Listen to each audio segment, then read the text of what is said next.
Ganesha Panini Wuryandari. Aku Jainul Semawati. Kami dari PIKR akan memberikan penjelasan tentang dampak buruk menjadi seorang LGBT. Nah, sebelum itu, yuk kita cari tahu dulu apa sih itu sebenarnya PIKR? Jadi PIKR itu merupakan kepanjangan singkatan dari Pusat Informasi Konseling Remaja. Nah, yang dimana PIKR ini membantu remaja-remaja sekarang untuk melihat dari sekarang dampak buruk yang akan mereka lakukan nanti.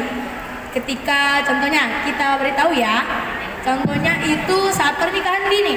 Nah, pernikahan dini itu sungguh sangat banyak ya.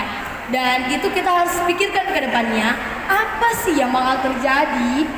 Nah, sebelum itu kami di sini akan memberikan sesuatu penjelasan tentang LGBT.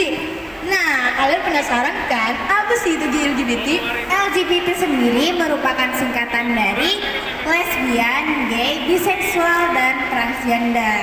Tanpa berlama-lama lagi, saya akan memberikan penjelasan tentang dampak buruk menjadi seorang LGBT. Yang pertama ialah hubungan yang tidak direstui oleh agama dan pemerintah. Zaman sekarang, semakin minim negara yang merestui pernikahan LGBT. Hanya negara-negara sekuler atau ateis di Uni Eropa sajalah yang masih mengizinkan pernikahan sejenis ini. Bahkan orang yang dari awal telah mengakseskan undang-undang ini pun ikut mundur, sehingga tidak lagi mempertahankan pernikahan sejenis. Yang kedua, biasanya menjadi ateis. Sebelumnya, ada yang tahu ateis itu apa?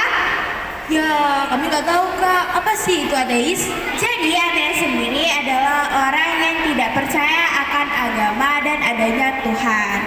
Dampak sosial ini menjadikan seorang penyuka sesama jenis tidak diakui oleh agama manapun, khususnya di Indonesia. Dan tidak mungkin memaksakan diri untuk berkeyakinan jika para petinggi di sana saja melarang pengikutnya untuk menjadi LGBT. Akhirnya, penolakan semacam ini akan mengirimmu untuk menjadi seseorang yang tidak lagi percaya akan keberadaan Tuhan, lalu menjadi seorang ateis. Yang ketiga, beberapa dijauhi keluarga. Patut diketahui bahwa beberapa kaum keluarga tidak menyukai perilaku menyimpang semacam ini. Walau ada yang merasa tidak masalah, namun kemungkinan untuk ditolak sangat besar. Akan muncullah masalah baru di mana Anda membutuhkan dukungan namun tidak ada kaum keluarga yang datang, sehingga Anda pun mulai dari sini Anda menyadari bahwa jalan yang dipilih selama ini telah merusak kehidupan. Yang keempat, beberapa lahan pekerjaan kurang menerima orang-orang semacam ini. Ada beberapa tempat kerja yang tidak menyukai kaum ini.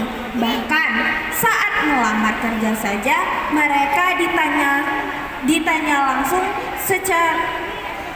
ditanya secara langsung tentang kepribadiannya.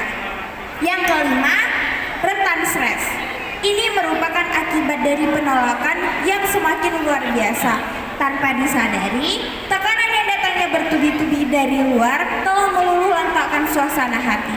Jika Anda terus merenungi atau meratapi rasa sakit itu sehingga tidak akan pernah menjauh, ini akan semakin diperparah jikalau hati belum benar-benar siap menerima buruknya situasi.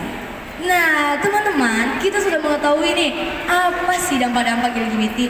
Nah, yang perlu kita ketahui, LGBT itu sangat tidak baik ya teman-teman. Yang dimana kami di sini untuk mengajak teman-teman hindari yang namanya LGBT. Karena kita dari remaja sekarang harus memikirkan dengan apa sih yang akan kita lakukan ke depannya. Karena itu bisa membuat masa depan kita juga kita yang memegangnya sendiri. Jadi otomatis kita harus bisa melihat ke depan apa sih yang akan konsekuensi apa yang kita lakukan dan apa yang kita perbuat.